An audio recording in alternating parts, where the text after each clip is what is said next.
अर्थ काय? एक मत जर महत्वाचं आहे लोकशाहीमध्ये आणि ते एक मतच जर चुकीच्या पद्धतीने जाणार असेल तर निवडणुकीला अर्थ काय? हा स्पष्ट भूमिका सर्व नेत्यांनी तिकडे मांडली आणि उदाहरणासह असं नाही की पुरावे दिले। त्या प्रकारे भारतीय जनता पक्ष आणि त्यांचे दोन बगलबच्चे पक्ष हे निवडणूक आयोगामध्ये 24 तास बसून घोटाळे करतात। त्यासाठी त्याने एक फॅक्टरी उघडलेली आहे निवडणूक यंत्रणेमध्ये आणि निवडणूक आयोगामध्ये घोटाळे करण्याची एक फॅक्टरी या लोकांनी उघडली आहे। लोकसभा, विधानसभा, आता स्थानिक स्वराज्य संस्था। राहुल गांधींसह आम्ही सगळे त्याच्यावरती आवाज उठवतोय, पण निवडणूक आयोग हा सत्य ऐकायला तयार नाही, सत्य पाहायला तयार नाही आणि आम्ही जे सांगतोय त्याच्यावरती उत्तर द्यायला तयार नाही।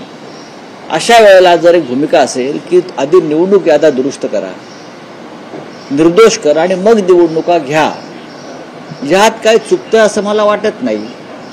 अशा निवडणुका म्हणजे फार्स आणि तमाशा ठरला। पण राऊतसाहेब, पुन्हा तोच प्रश्न, निवडणूक आयोगाकडून तुम्हाला काही समाधानकारक उत्तर येत नाही असं नेत्यांचंही म्हणणं। निवडणूक आयोग हा भारतीय जनता पक्षाची एक्सटेंडेड शाखा आहे। जसं एबीसी आहे, RSS आहे, इतर काही त्यांच्या संस्था आहेत, रामभाऊ म्हाळगी प्रतिष्ठान आहे, बरोबर आहे।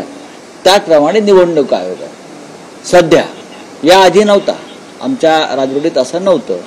निवडणूक आयोग जर भारतीय जनता पक्षाने त्यात नेमलेली माणसं ही भारतीय जनता पक्षाच्या कार्यकर्त्यांप्रमाणे काम करत असतील तर त्यांच्याकडनं आम्ही कोणती अपेक्षा करणार?